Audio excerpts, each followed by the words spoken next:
तो जय हिंद। आज हम लोग फिर से देखेंगे 10 क्लास का निर्देशांक ज्यामिति का क्वेश्चन है। तो उसमें सबसे पहले समझते हैं कि आप लोगों को 3 गो बिंदु दे देगा। कितने बिंदु देगा? 3 बिंदु दे देगा और उस तीनों बिंदु में माने तीनों बिंदु का निर्देशांक भी दे देगा, ठीक ना। और बोला जाएगा कि ये बिंदु को आप जांच कीजिए कि संरेखी है कि नहीं है, ठीक ना। तो सबसे पहले हम लोग देखेंगे कि 10th क्लास का ये मैथ है और निर्देशांक ज्यामिति का चैप्टर है, ठीक। जैसे कि मान लीजिए कि इसमें आप लोग को क्या बतलाना है कि बिंदु संरेखी है या नहीं, बिंदु संरेखी है या नहीं, ये पॉइंट बनेगा। समझिए, सबसे पहले मान के चलिए कि ये एक रेखाखंड है, ठीक है। इस रेखाखंड में यहाँ पे P है, यहाँ पे Q है और यहाँ पे R है, मतलब कि P Q R, ठीक ना। 3 गो बिंदु दे दिया है P Q R। तो इसका भी निर्देशांक दे देगा आपको। मान लीजिए कि x y इसका भी निर्देशांक है, इसका भी कुछ वैल्यू है अपना x y और इसका भी है x y, तीनों का वैल्यू दिया गया है x y निर्देशांक दे दिया है। अब इसमें सबसे पहले आपको क्या करना है कि PQ जो है ना, ये P से Q इसका दूरी निकाल लेना है। P से Q दूरी निकालिए, उसके बाद Q से R जो है ये दूरी निकालिए और यहाँ पे देख सब आदमी देखिए, यहाँ पे सबसे पहले ना P से Q का दूरी निकालना है। तो दूरी निकालने के लिए दूरी सूत्र ही लगेगा, माने PQ का बीच का दूरी निकाल लेना है। उस घड़ी हम इसको कुछ नहीं करेंगे, फिर उसके बाद इसको छोड़ देंगे Q को, RQ का दूरी निकाल लेंगे और उसके बाद एक बार क्या करना है, एक बार ही पूरे का दूरी निकालना है, मतलब R से माने P से R का दूरी निकालना है। मतलब आपको 3 बार काम करना है, ठीक ना। 3 बार इसमें दूरी सूत्र लगेगा। देखिए, एक बार आप PQ निकालिएगा, फिर एक बार QR निकालिएगा और एक बार क्या निकालिएगा, एक बार निकालिएगा PR, ठीक ना। तीनों निकालिएगा। उसके बाद संरेखी होने का शर्त क्या है? संरेखी होने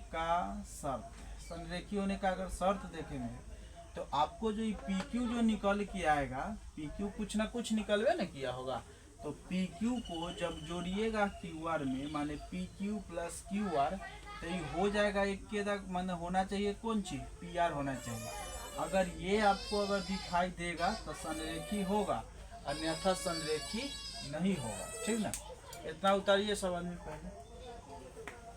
मतलब यहाँ पे हम लोग समझते हैं कि जब PQ का बीच का दूरी निकालेंगे तो कुछ आएगा ना करेगा वैल्यू, फिर QR निकालेंगे तो यहाँ भी कुछ वैल्यू आएगा, उसके बाद PR निकालेंगे यहाँ भी कुछ वैल्यू आएगा।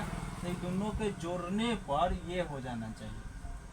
अगर ये दोनों के जोड़ने पर अगर ये PR होता है तो संरेखी होगा और नहीं होता है तो संरेखी नहीं होगा, ठीक ना।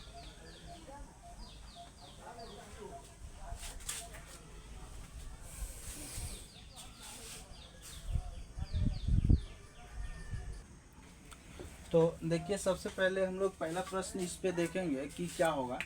तो प्रश्न इसका है, लिख लिए ना सब आदमी।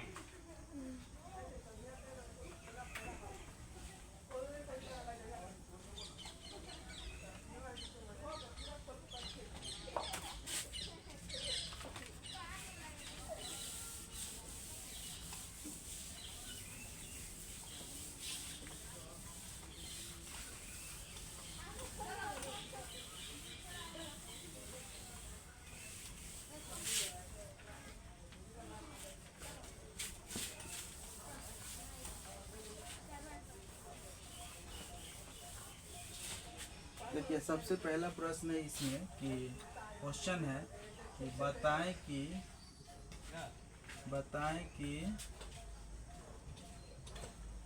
तीन क्रमागत बिंदु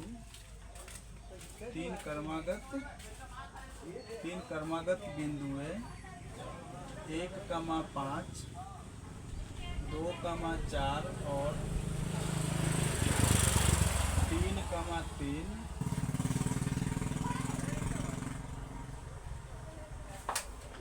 संरेख है, ये आपको बतलाना है, ठीक ना। मतलब देखो, यहाँ पे 3 गो बिंदु देना दिया है, एक बिंदु का निर्देशांक की दूसरी का और तीसरी का। इसमें बतलाना है आपको कि संरेख है कि नहीं, संरेख बोले चाहे संरेखी बोले एक ही बात हुआ, ठीक ना। तो सबसे पहले जब हम लोग इसको सॉल्यूशन करेंगे तो एक रेखा खंड खींच लेंगे, ठीक ना। अपना मन से मान लीजिए यहाँ पे P दे देंगे, इसके बाद यहाँ पे मान लीजिए कि Q दे देंगे और यहाँ पे R दे देंगे, ठीक ना। तो P रेखा खंड का हो जाएगा 1,5, उसके बाद Q रेखा खंड का हो जाएगा 2,4 और R रेखा खंड का हो जाएगा 3,3, ठीक। तीनों रेखा खंड का मतलब तीनों बिंदु का वैल्यू दे दिया था, ये हम लोग अपना से बिंदु मान लिए। कभी कभी यहाँ पे बिंदु का नाम देता है तो वही बिंदु रखना है। सबसे पहले हम क्या बतलाए थे कि आपको नहीं PQ का दूरी निकालना है। PQ का क्या निकालना है? दूरी निकालना है। तो दूरी निकालने के लिए आप दूरी सूत्र लगाइएगा, ठीक ना। तो देखिए यहाँ पे इसको आप थोड़ा देर के लिए मान लीजिए कि x1 है, ये कौन सी है? y1 है। इसको मान लीजिए x2 और कौन सी? y2, ठीक ना। तो सबसे इसको भूल जाइए, तो आप दूरी सूत्र निकालिए था कि PQ के बीच की दूरी, PQ की बीच की दूरी। तो बतलाइए फार्मूला क्या होता है दूरी सूत्र का? बोलिए formula. x1 x2 minus x1 हाँ का whole square plus y2 minus y1 का होल स्क्वायर। तो इस पे निकालिए जल्दी से, ये दोनों से अपना वैल्यू रखिएगा, इससे कुछ नहीं करना है। सब निकालिए जल्दी से दूरी सूत्र PQ का।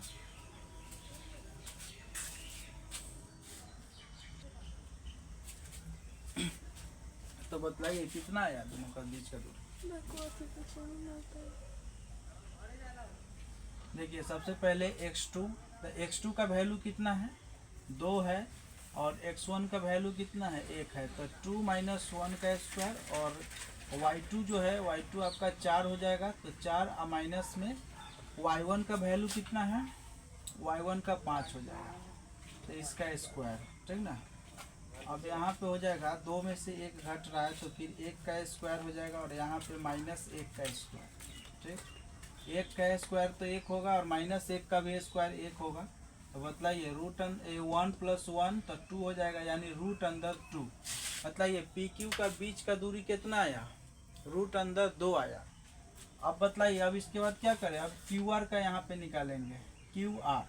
तो फिर से यहाँ पे लिखेंगे कि QR के बीच की दूरी, QR के बीच का दूरी, फिर से तो दूरी सूत्र लगभग करेगा ही, लिखेंगे वही x2 माइनस x1 के whole square plus y2 minus y1 के होल स्क्वायर।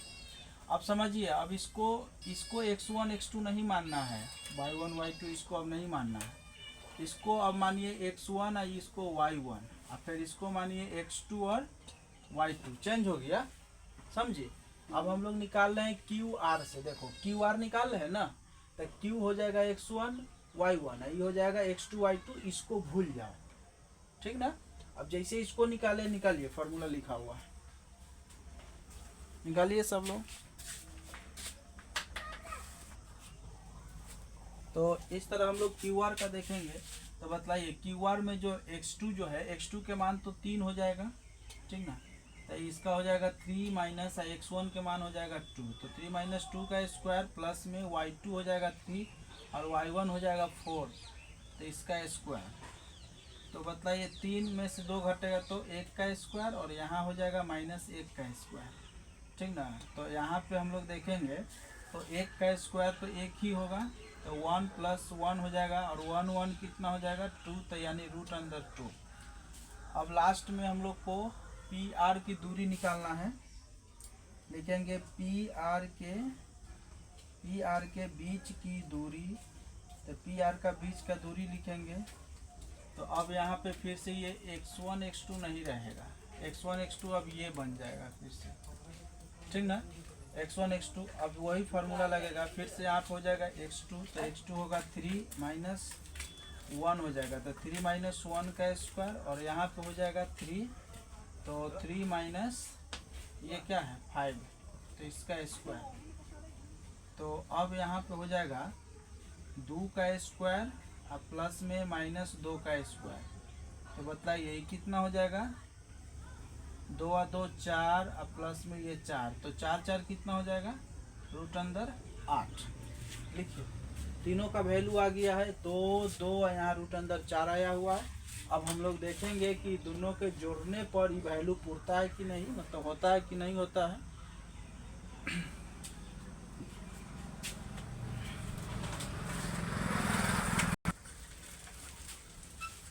तो देखिए सबसे पहले यहाँ पे हम लोग तीनों का दूरी निकाल लिए हैं, निकाल लिए। अब यहाँ पे मेन चीज़ है कि ये संरेखी है कि नहीं, तो पॉइंट मतलब कि दे देंगे कि संरेखी होने का शर्त है, संरेखी होने का शर्त। तो बताइए संरेखी होने का शर्त क्या है। ये जो नन की जो है ना पी क्यू, तो यहाँ पे लिखेंगे पी क्यू और प्लस में ई फिर नन की, तो कौन चीज क्यू आर। अब बराबर होना चाहिए कौन, बर का, यानी कौन चीज पी आर बराबर होना चाहिए। ये संरेखी होने का शर्त है। तो ये पर है कि नहीं है, तो पी क्यू का वैल्यू कितना है √2 प्लस क्यू आर का वैल्यू कितना है √2 और बराबर पी आर का वैल्यू कितना है √8। तो देखिए अभी तो न लग रहा है कि √8 मतलब 8, तो √8 के तनी टुकड़ा कीजिए। अच्छा ये दोनों के जोड़ेंगे तो 2√2 हो जाएगा कि नहीं हो जाएगा। एगो √2 एगो तो 2 गो √2 आई। 8 को टुकड़ा करेंगे 2 × 2 × 2, देखो 2 दूना 4 दूना 8 हो जाएगा। ये 8 का टुकड़ा किए तो इसमें 2√2 बराबर, अच्छा इसमें से एगो 2 निकल जाएगा तो 2 और √2 एगो 2, बतलाइए दोनों बराबर है कि नहीं है, आ गया। तब लिख देंगे कि तीनों बिंदु संरेखी है। लिखेंगे तीनों बिंदु, अतः कर देंगे, अतः तीनों बिंदु कौन सी है, संरेखी है। तो इस तरह आप लोग भी बनाइए, ठीक ना। प्रश्न को संरेखी 2 नंबर में पूछता है, बिल्कुल 2 नंबर मिल जाएगा आप लोग को।